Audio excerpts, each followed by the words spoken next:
130 000 emplois en moins dans 10 des plus grandes banques européennes depuis juin 2015. Selon l'enquête de l'agence Reuters, c'est bien plus que les suppressions enregistrées en 2013 et 2014 dans ces mêmes structures. Les analystes estiment que cette tendance sera maintenue en 2016 et pour cause, la réglementation, l'instabilité de la croissance et les avancées technologiques vont inciter les banques à optimiser leurs gains. Certainement, le faible taux d'intérêt actuel n'est pas rentable pour les banques. Les banques ne sont pas conçues pour fonctionner avec des taux proches de zéro. La marge bénéficiaire est infime. En Europe, ils ont encore une mauvaise politique de prêt sur les livrets. Conséquence, ils hésitent à accorder des crédits, ce qui les prive d'une importante source de revenus.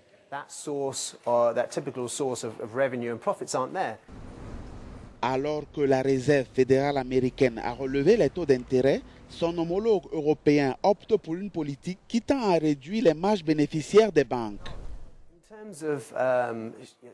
En termes de performance des indices boursiers, une partie de celle-ci reflète un environnement des taux d'intérêt différents.